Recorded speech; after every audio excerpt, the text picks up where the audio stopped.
बिना संघर्ष कोई महान नहीं होता। बिना संघर्ष कोई महान नहीं होता। जब तक न पड़े हथौड़े की चोट, पत्थर भी भगवान नहीं होता। जोहार दोस्तों, मैं जय सर आप सबका स्वागत करता हूं आप सबके अपने यूट्यूब चैनल सरे पाठशाला पर। दोस्तों, जेपीएससी मेंस का ये जो है आंसर राइटिंग का सीरीज है, सिर्फ एक क्लास नहीं है, ये आपके सपनों को तराशने का हथौड़ा है। हर रोज एक एक सवाल का जवाब लिखकर हम उस मुकाम की तरफ बढ़ रहे हैं जिसका सपना आपने और आपके माता पिता ने देखा है। आज का जो हमारा प्रश्न है दोस्तों, वो आपके एग्जाम के पॉइंट ऑफ व्यू से बहुत ही इंपॉर्टेंट है। तो चलिए बिना किसी देरी किए आज का जो है क्लास हम लोग स्टार्ट करते हैं। दोस्तों, हम लोग जो है धीरे धीरे पेपर 3, पेपर 4 और पेपर 5 ये सब का जो है सेशन कंप्लीट कर चुके हैं।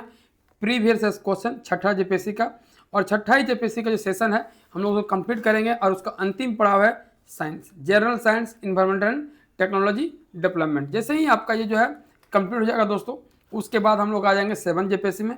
फिर वहाँ हम लोग हिस्ट्री स्टार्ट करेंगे, फिर ज्योग्राफी, फिर पॉलिटी, फिर पीए, फिर इकोनॉमिक्स, फिर साइंस। इस तरह कंटिन्यू बेसिस पे हम हर एक दिन आपके बीच एक क्वेश्चन लाने का प्रयास करेंगे दोस्तों। तो आज का जो सेशन है जनरल साइंस है। आज देखिए यहाँ पे जो है क्वेश्चन आपके बीच में है, इसका हम प्रिंट आउट निकाल के रखे हैं ताकि मैं आप लोगों को अच्छा से समझा सकूं और आप लोगों को कहीं पे दिक्कत ना हो। इसका जो ऑब्जेक्टिव क्वेश्चन है हम बीच में कभी ले लेंगे या फिर आपको कल जो है इसका वीडियो अपलोड कर देंगे, क्योंकि अभी एग्जाम है आप लोग का, तो क्या है कि आंसर राइटिंग ज़्यादा इंपॉर्टेंट है। तो इसका वैसे छोड़ेंगे नहीं, आपको बीच में ना एक दिन या हो सकता कल या बीच में कभी हम इसको डाल देंगे आपका अलग से। लेकिन अभी फिलहाल आंसर राइटिंग करते हैं। आप जानते होंगे पूरा साइंस एंड टेक जो है 5 भाग में डिवाइडेड है, यानी यहाँ पे 10 क्वेश्चन पूछे जाएंगे और हर एक क्वेश्चन जो है 32 नंबर का रहता है और 5 में आपको 10 में आपको 5 ही क्वेश्चन लिखना है। जैसे आपका देख पा रहे होंगे यहाँ पे यही क्वेश्चन हम लोग करेंगे। अपसर्य एवं प्रासर्य ध्वनियाँ क्या है, प्रकृति में अपसर्य ध्वनि के स्रोतों के नाम लिखे, प्रासर्य ध्वनि की विशेषताओं एवं उपयोगों का वर्णन करें। सबसे पहले ना आज पहला क्लास है तो आपको मैं समझा देते हैं। ये आपका सिलेबस है, इसका जेरोक्स कर लीजिएगा आप लोग 4-5 पेज का। यही आपका जो है दोस्तों पेपर 6 है। अब पेपर 6 अब देख पा रहे होंगे समूह ए, यानी कि आपका सेक्शन ए में है भौतिक विज्ञान, फिजिकल ज्योग्राफी है। फिर सेक्शन बी में है जीव विज्ञान और आपका सेक्शन सी जो कृषि विज्ञान है ये पूरा झारखंड का सेशन है। और जो है सेक्शन डी है आपका इन्वायरमेंटल साइंस, देख पा रहे होंगे आप। और ई नंबर में विज्ञान एवं तकनीकी विकास, इन 5 भाग में डिवाइडेड है। हर एक सेक्शन से 2 क्वेश्चन रहेगा और ई 2 में ना आपको 1 क्वेश्चन लिखना है। मैंने हर एक सेक्शन से, ए सेक्शन से 2 क्वेश्चन रहेगा, आपको 1 लिखना है। बी से भी 2 रहेगा, आपको 1 लिखना है। सी से भी 2 रहेगा, आपको 1 लिखना है। इस तरह पांचों सेक्शन से 2-2 क्वेश्चन रहेगा, आपको 1-1 लिखना है। यानी कि पूरा साइंस एंड टेक में 5 क्वेश्चन लिखना है और 1 क्वेश्चन 32 नंबर का रहेगा, 32 नंबर का रहेगा। और आपको आंसर राइटिंग जो करना है, यहाँ देखिए लिखा भी है 500 से 600 शब्दों से अधिक नहीं देना होगा। यानी आपका 500 से 600 के बीच ही आपको आंसर लिखना है, इससे ज़्यादा आपको नहीं लिखना है। देख रहे हैं आप लिखा भी है प्रत्येक प्रश्न 32 अंक का होगा। ऐच्छिक प्रश्नों का पारंपरिक रूप से विवरणात्मक उत्तर दें जो 506 शब्दों से अधिक नहीं होगा। यानी हर एक सेक्शन में आपका 2 क्वेश्चन रहेगा, 1 क्वेश्चन 32 नंबर का रहेगा और आपको हर सेक्शन से 1-1 क्वेश्चन लिखना है और 500 से 600 वर्ड्स के बीच में लिखना है। तो दोस्तों चलिए स्टार्ट करते हैं। आपको हम बता दिए क्वेश्चन क्या है। तो सबसे पहले जो है हम आपको दिखाते हैं, यहाँ पे यही क्वेश्चन है। अपसर्य एवं प्रासर्य ध्वनियाँ क्या हैं, प्रकृति में अपसर्य ध्वनि के स्रोतों का नाम लिखें, प्रासर्य ध्वनि की विशेषताओं एवं उपयोगों का वर्णन करें। ये क्वेश्चन है। अब ना ये जो है पूरा आंसर राइटिंग जो आप देख पा रहे होंगे यहाँ पे आपका प्रस्तावना या इंट्रोडक्शन। बहुत सारे बच्चे बोलते हैं कि सर हर एक क्वेश्चन में इंट्रोडक्शन लिखेंगे। भाई हर एक क्वेश्चन में आपको जेपीएससी में इतना नंबर दिया जाता है ना, 32 नंबर का क्वेश्चन है। अब सोच लीजिए कि यूपीएससी में तो इतना नंबर का क्वेश्चन नहीं पूछता है। तो हर क्वेश्चन में आपको इंट्रोडक्शन और आपको लास्ट में हर एक क्वेश्चन के आंसर राइटिंग में कंक्लूजन, निष्कर्ष लिखना ही लिखना है। तो आप बिल्कुल दिमाग मत लगाइएगा, तो आपको इंट्रोडक्शन और कंक्लूजन देना ही देना है। तो यहाँ पे हम लोग जो क्वेश्चन का अब देख पा रहे हैं 3 क्वेश्चन है, 4 क्वेश्चन है। अपसर्य एवं प्रासर्य ध्वनियाँ क्या है, ये भी एक क्वेश्चन है। प्रकृति में अपसर्य ध्वनि के स्रोतों का नाम लिखिए, ये दूसरा क्वेश्चन हो गया। प्रासर्य ध्वनि की विशेषता, ये चौथा क्वेश्चन हो गया। और इसका उपयोग, ये 5 क्वेश्चन है। यानी आप देख पा रहे हैं कि सिर्फ क्वेश्चन एक है लेकिन छोटा छोटा जो कड़ी है ये 5 क्वेश्चन में डिवाइडेड है। तो इंट्रोडक्शन हो जाएगा। अपसर्य एवं प्रासर्य ध्वनि क्या है, यहाँ देखिए हम लिखे ना ध्वनि, उसका 2 भाग में डिवाइड कर दिए हैं और दोनों को यहाँ डील कर दिए हैं। अगला क्या, प्रकृति में अपसर्य ध्वनि के स्रोतों के नाम लिखिए, कहाँ से इसकी उत्पत्ति होती है। देखिए ये भी लिखे हैं प्रकृति में अपसर्य ध्वनि के स्रोतों के, है ना, कहाँ से निकलता है, यहाँ लिख दिए पूरा पॉइंट। फिर अगला जो आपका है प्राश्रय ध्वनि की विशेषता, देखिए यहाँ भी लिखे हैं प्राश्रय ध्वनि की विशेषता, है ना। फिर अंतिम जो है आपका प्राश्रय ध्वनि की विशेषता हो गया, इसका उपयोग का वर्णन करें। अब इसका उपयोग भी हम लिखे हैं कि प्राश्रय ध्वनि का उपयोग कहाँ कहाँ हम लोग करते हैं, ये हो गया। और अंतिम में कंक्लूजन। तो जो जो क्वेश्चन में बोला गया है वो आपको लिखना है, दिमाग आपको बिल्कुल नहीं लगाना है। ये हो गया बात। अब देखिए क्वेश्चन नंबर आपका 27वां है, यानी इस तरह हम आपका 26 क्वेश्चन करा चुके हैं। जो बिल्कुल नए हैं चैनल को सब्सक्राइब कर लीजिए और प्ले स्टोर में जाइएगा, वहाँ आपको सब मिल जाएगा। वहाँ से अपना प्ले लिस्ट में जाके वहाँ सब कंटिन्यू बेसिस पे आंसर राइटिंग कीजिएगा। जो नए हैं बिल्कुल आप हिस्ट्री से स्टार्ट कीजिएगा, क्वेश्चन नंबर 1 से, वहाँ आपको धीरे धीरे मिल जाएगा। और आप यहाँ पे आइएगा 27 नंबर में। फिर इस तरह करके ना यहाँ 10 क्वेश्चन आपको हम करवाएंगे हर सेक्शन से। आपका देख पा रहे हो यहाँ पे कि आपका 2-2 क्वेश्चन है। जैसे यहाँ पे सेक्शन यहाँ देख पा रहे होंगे अपसर्य और प्राश्रय ध्वनि है। फिर अगला क्वेश्चन जो है केपलर के ग्रह गति सिद्धांत का वर्णन करें, चंद्र ग्रहण और सूर्य ग्रहण के बीच भेद क्या है, ये आपका सेक्शन 1 का है। फिर जीव विज्ञान से 2 सेक्शन, आपको 2 क्वेश्चन है। फिर कृषि विज्ञान से 2 क्वेश्चन है। फिर वातावरण विज्ञान से 2 क्वेश्चन है। और अंतिम वाला जो है विज्ञान और तकनीकी विज्ञान, यहाँ से 2 क्वेश्चन है। तो हम हर सेक्शन से 2-2 क्वेश्चन हम करवा देंगे। लिखना आपको 1-1 क्वेश्चन है। तो आप जो है जितना हो सकता है मैक्सिमम हम जो आपके बीच आंसर राइटिंग का जो है सेशन चलाने का प्रयास करेंगे दोस्तों। तो चलिए स्टार्ट करते हैं आज का सेशन। फिर से आप सभी का जोहार। अपसर्य एवं प्राश्रय ध्वनियाँ क्या है, प्रकृति में अपसर्य ध्वनि के स्रोतों के नाम लिखें, प्राश्रय ध्वनि की विशेषताओं एवं उपयोगों का वर्णन करें, यही क्वेश्चन है। अब यहाँ पे देखिए प्रस्तावना, इसको एकदम कम वर्ड में हम लोग जो है लिखने का प्रयास करेंगे कि प्रस्तावना क्या है। ध्वनि ऊर्जा का एक महत्वपूर्ण रूप है। ध्वनि क्या है, ऊर्जा का एक महत्वपूर्ण रूप है। किसका रूप है, तो ऊर्जा का रूप है जो कंपन के कारण उत्पन्न होती है। कंपन का मतलब जो मैंने क्या कर सकते हैं उसको, हम लोग बात कर रहे हैं तो हमारा बात आपके बीच जा रहा है, या हम यहाँ बात कर रहे हैं सामने कोई सुन रहा है, तो कैसे सुन रहा है, एक कंपन हो रहा है। तो उस कंपन के माध्यम से आप जानते होंगे कि कंपन बहुत तरह का होता है। तो ध्वनि ऊर्जा का एक महत्वपूर्ण रूप है जो कंपन के कारण उत्पन्न होती है तथा माध्यम में तरंगों के रूप में संचारित होती है, तरंगों के रूप में संचारित होती है। सामान्यतः मनुष्य 20 हर्ट्ज से 20,000 हर्ट्ज तक की ध्वनियों को सुन सकता है। हम लोग का जो ध्वनि जो सुनने का प्रयास है 20 हर्ट्ज से 20,000 हर्ट्ज तक की ध्वनियों की सुन सकते हैं। इससे कम आवृत्ति वाली ध्वनियाँ अपश्रव्य, यानी 20 हर्ट्ज से जो कम ध्वनियाँ होती है वो क्या कहलाती है, अपश्रव्य यानी इंफ्रासोनिक, तथा अधिक आवृत्ति वाली ध्वनियाँ प्राश्रव्य यानी कि अल्ट्रासोनिक कहलाती है। आधुनिक विज्ञान एवं तकनीकी में इन दोनों प्रकार की ध्वनियों का अत्यंत महत्वपूर्ण स्थान है। चिकित्सा, उद्योग, रक्षा एवं प्राकृतिक आपदाओं के पूर्वानुमान तक में इनका उपयोग हो रहा है। अब ये हो गया इंट्रोडक्शन, बढ़िया समझ लेते हैं, फिर आपको हम पूरा एक्सप्लेन कर देंगे हर एक टॉपिक को। ध्वनि ऊर्जा का एक महत्वपूर्ण रूप है जो कंपन के कारण उत्पन्न होती है, कंपन कारण तथा माध्यम में तरंगों के रूप में संचारित होती है। सामान्यतः मनुष्य 20 हर्ट्ज से 20,000 हर्ट्ज तक की ध्वनियों को सुन सकता है। इससे कम आवृत्ति वाली ध्वनियाँ अपश्रव्य यानी इंफ्रासोनिक तथा अधिक आवृत्ति वाली ध्वनियाँ प्राश्रव्य यानी कि अल्ट्रासोनिक कहलाती है। आधुनिक विज्ञान, मॉडर्न साइंस एवं टेक्नोलॉजी में इन दोनों प्रकार की यानी कि अल्ट्रासोनिक और इंफ्रासोनिक, अपश्रव्य और प्राश्रव्य दोनों प्रकार की ध्वनियों का अत्यंत महत्वपूर्ण स्थान है।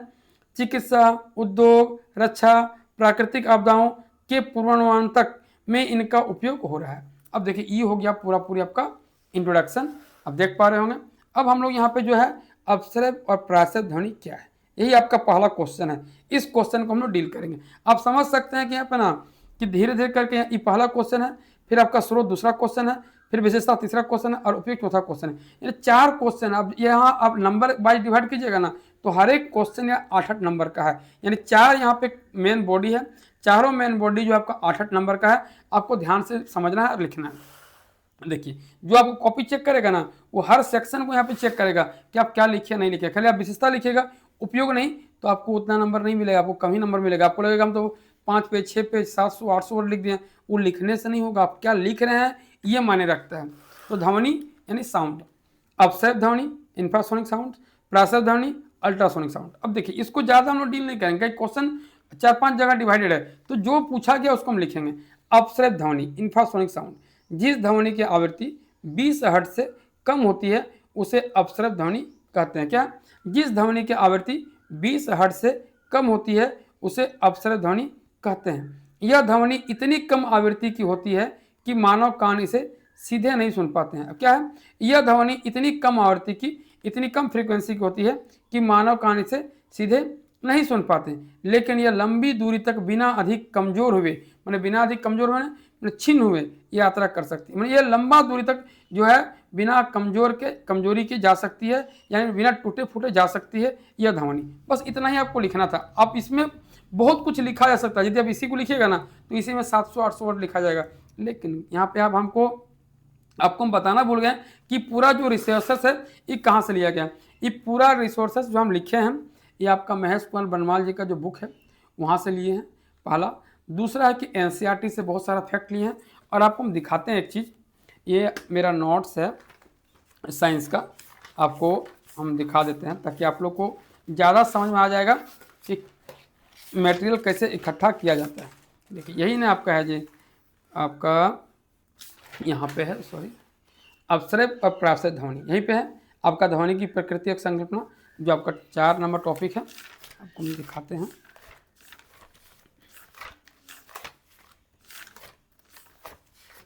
देखिए ये ना हम तैयारी कर रहे थे जब, तो सब जो है नोट्स हम बना के रखे थे, ध्वनि की प्रकृति और संकल्पना, यही पे है ना। अब देखिए यहीं से आपका है पूरा हम लिए हैं आपका आश्रित ध्वनि की प्रकृति और इसके स्रोत, देखिए लिखे हैं। इसका भूमिका जो पूरा काम जो है इस तरह करके आप देख पा रहे होंगे, इसका मुख्य स्रोत क्या है, इस सब हम यहाँ पे लिखे हैं। यहाँ पे नोट्स ना बहुत ज़्यादा हम बनाए हैं। अब यदि देखिएगा तो नोट्स को बहुत ज़्यादा और अच्छा तरीका से हम बना के यहाँ पे रखे थे, लेकिन यहाँ पे आप लोगों को क्या है कि आंसर राइटिंग करवाना है, तो आंसर राइटिंग ना बहुत कम और चयनित शब्दों में किया जाता है। अब देखिए यहीं पे है, तो यहीं से आप भी यदि जाइएगा तो महेश कुमार बनवाल जी का बुक मिल जाएगा और आपका एनसीईआरटी में मिल जाएगा। ये पूरा जो है मोहित से तैयार किए आंसर राइटिंग। अब देखिए ध्वनि, साउंड, अपसृत ध्वनि और प्रासृत ध्वनि अभी हम पढ़ चुके थे।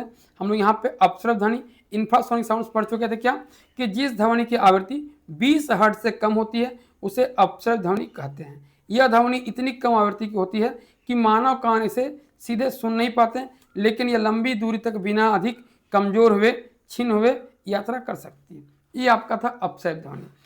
प्रासृत ध्वनि, अल्ट्रासोनिक साउंड्स, 20,000 हर्ट्ज या फिर आप 20 किलो हर्ट्ज भी लिख सकते हैं से अधिक आवृत्ति वाली ध्वनि तरंगों को प्रासृत ध्वनि कहा जाता है। जिसकी आवृत्ति 20 किलो हर्ट्ज से यानी कि 20,000 हर्ट्ज से अधिक होती है उस ध्वनि को प्रासृत ध्वनि कहा जाता है। इन तरंगों की तरंग दैर्ध्य बहुत कम यानी कि वेवलेंथ बहुत कम तथा ऊर्जा अपेक्षाकृत अधिक होती है। यानी क्या होता है कि प्रासृत ध्वनि का जो तरंग है इसका वेवलेंथ यानी तरंग दैर्ध्य बहुत कम होता है, लेकिन इसमें ऊर्जा ना बहुत ज़्यादा, एनर्जी बहुत ज़्यादा होती है।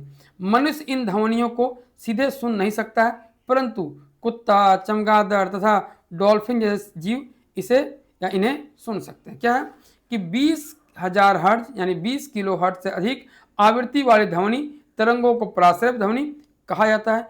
इन तरंगों की तरंग दैर्ध्य बहुत कम तथा ऊर्जा अपेक्षाकृत अधिक होती है।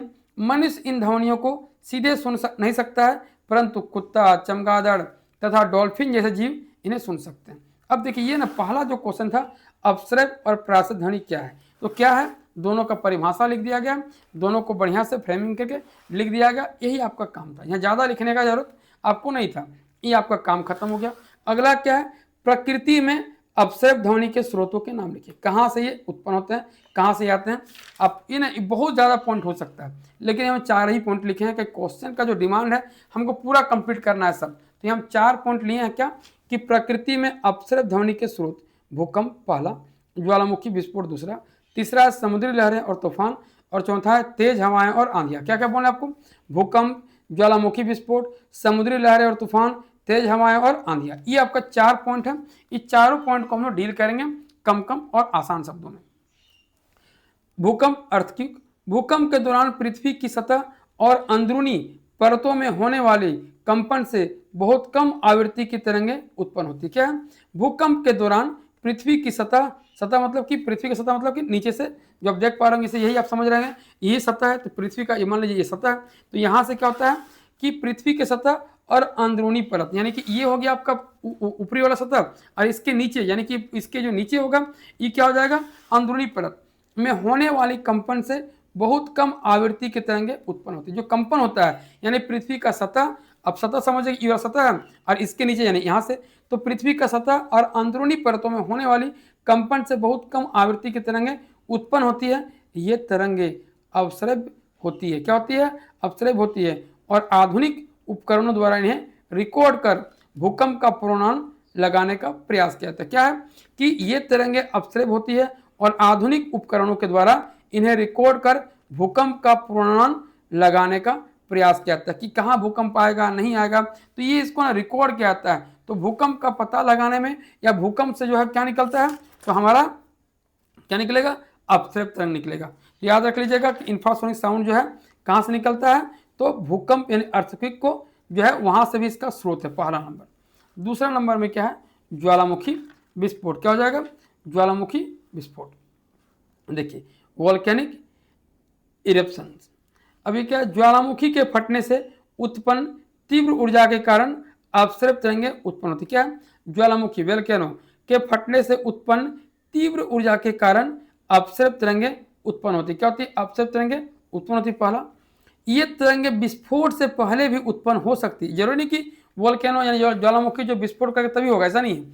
ये तरंगें विस्फोट से पहले भी उत्पन्न हो सकती है, जिससे ज्वालामुखी गतिविधि का संकेत मिल सकता है कि पहले भी हो सकता है। उसे पता लगा सकते हैं आप कि वहां ज्वालामुखी उत्पन्न होने वाला है। तो पहला क्या हो जाएगा? भूकंप हो गया इसका मेन स्रोत। दूसरा क्या हो गया? ज्वालामुखी विस्फोट।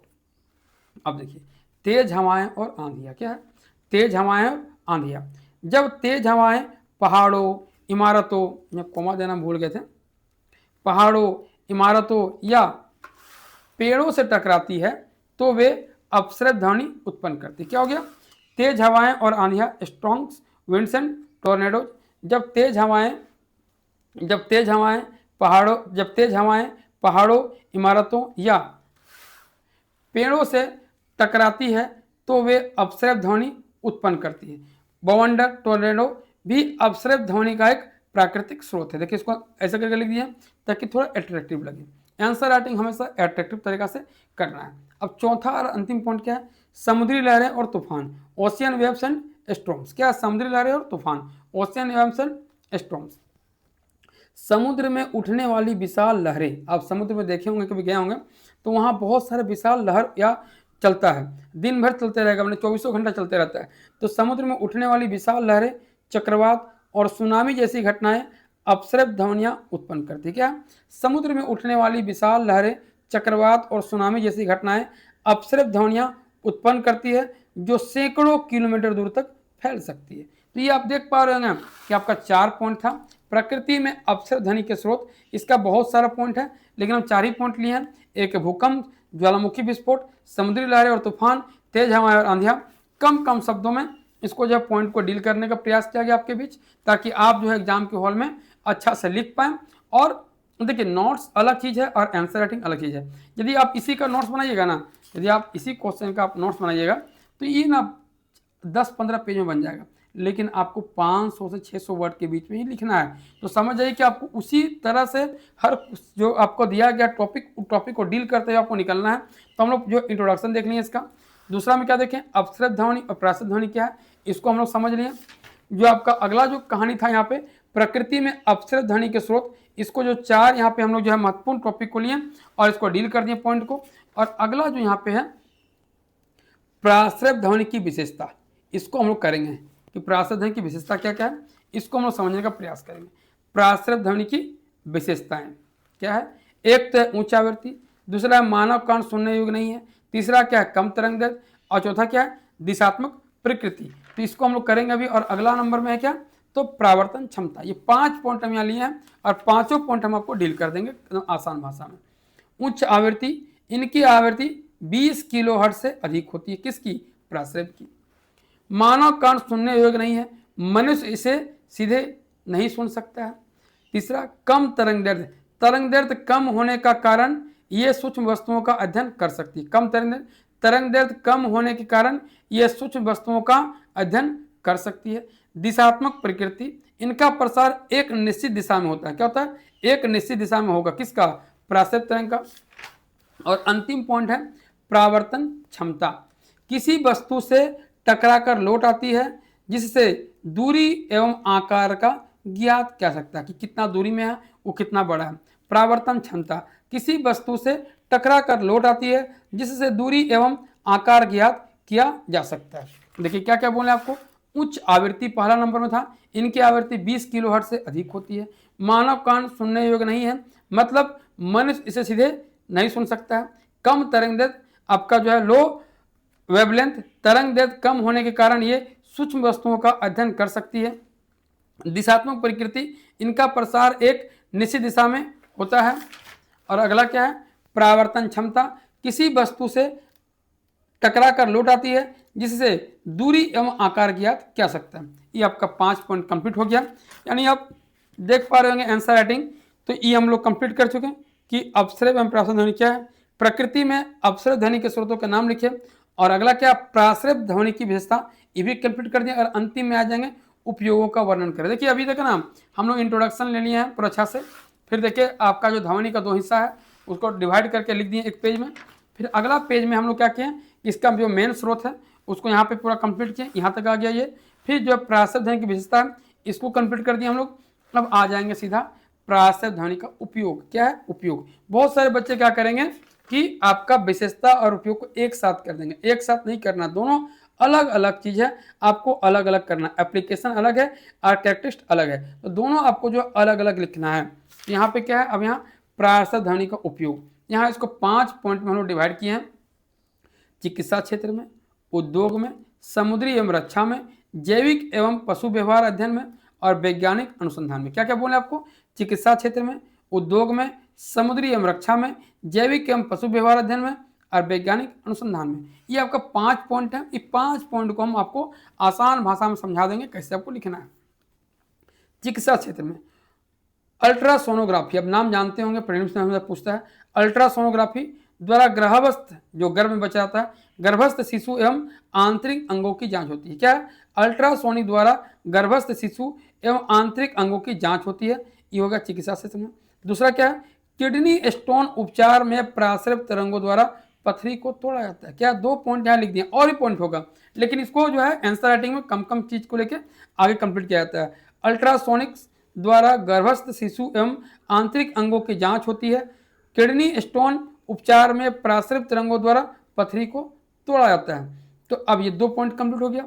अब देखिए चिकित्सा क्षेत्र में हो गया। उद्योगों में क्या, उद्योगों में मशीनों एवं सूक्ष्म उपकरणों की सफाई में क्या है, जो मशीन है और जो सूक्ष्म, जो छोटे छोटे उपकरण होते हैं जिसको बहुत छोटे छोटे होते हैं, तो मशीन और सूक्ष्म उपकरणों की सफाई में पहला हो गया।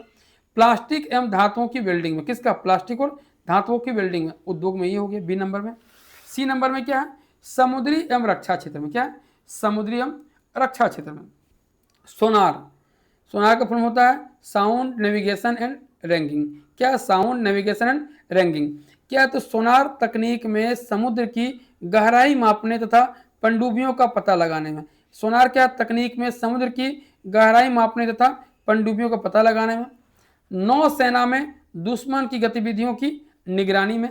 तो ये आपका 2 पॉइंट लिख दिए कि समुद्र एवं रक्षा क्षेत्र में क्या जाएगा, सोनार तकनीक में समुद्र की गहराई मापने और पनडुब्बियों का पता लगाने में।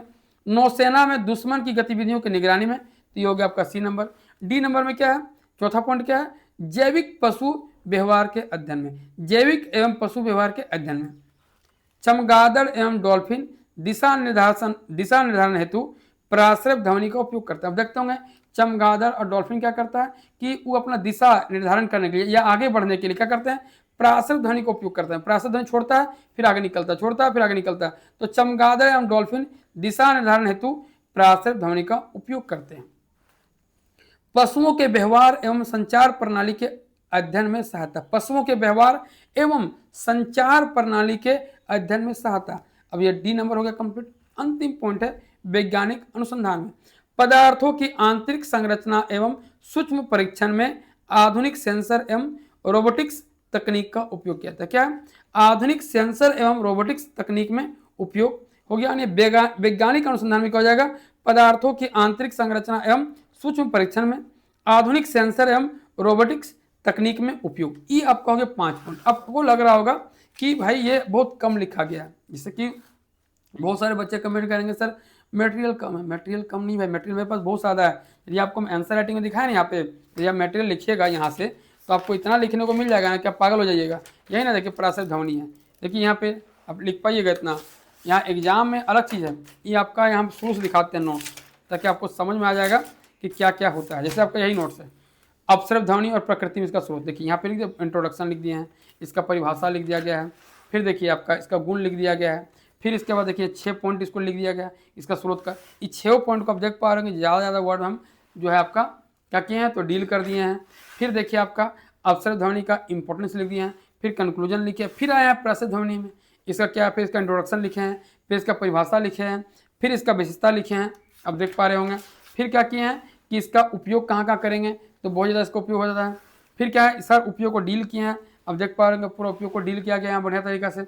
अब फिर जो है आपका यहाँ पे सब करके फिर आ गए कंक्लूजन में। तो इतना नहीं लिख पाइएगा एग्जाम हॉल में, आप इतना कभी नहीं लिख पाइएगा। इसीलिए क्या है कि हम आपको आंसर राइटिंग हम बार बार बोले हैं कि हम आपको उतना ही करवाएंगे जितना आप एग्जाम हॉल में लिख पाएंगे। साइंस एंड टेक में 5 क्वेश्चन लिखना रहेगा आपको 3 घंटा में, तो 3 घंटा में तो 15-20 मिनट आपको ऑब्जेक्टिव ले लेगा। अब 15-20 मिनट आपका समझ आइए कि मैंने आधा घंटा समय आपका चल जाता है कहाँ पे, तो आपका पेपर वर्क करने में या ऑब्जेक्टिव बनाने में, वो तो चला गया आधा घंटा। यानी बिना हाथ रुके आपको 2.5 घंटा लिखना है, 2.5 घंटा में आपको 5 क्वेश्चन लिखना है, यानी आधा घंटा में 1 क्वेश्चन, तो 30 ही मिनट में लिखना है। बात को समझिए कि 30 मिनट्स में 1 क्वेश्चन लिखना है, तो 30 मिनट में आप देख रहे हैं इंट्रोडक्शन में आपको लिखना है, ये क्वेश्चन 4 भाग में डिवाइडेड है, तो हर चीज़ को आपको लिखना आधा घंटा में। तो कब लिखिएगा, जब आपके पास जो है पूरा फैक्ट याद रहेगा, और आप जितना कम रहेगा उतना ज़्यादा लिख पाइएगा। इसीलिए इसमें बहुत ज़्यादा मटेरियल नहीं लिए हैं, हाँ लेकिन इतना यहाँ पे कंटेंट लिया गया है ना कि आपका आंसर राइटिंग पूरा फुलफिल हो गया भाई।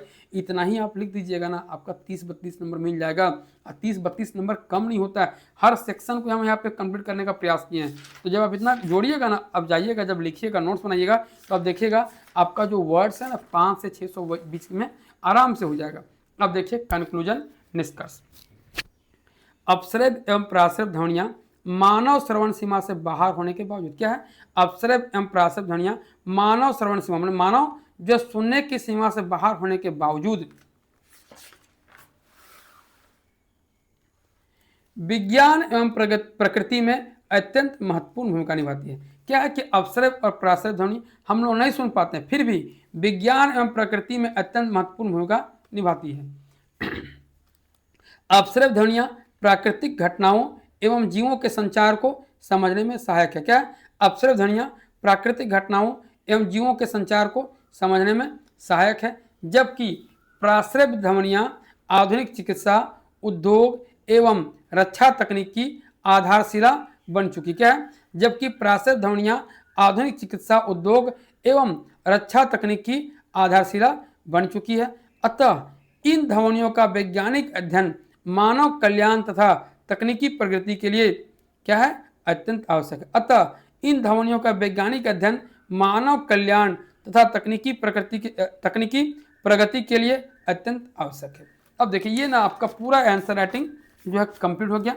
मेरा प्रयास रहता है कि हर क्वेश्चन को आधा घंटा में डील कर देना है, ताकि आपको कम टाइम लगे और जो आप बढ़िया से जो उसको लिख पाएँ। तो दोस्तों ये जो है साइंस का पहला क्वेश्चन था।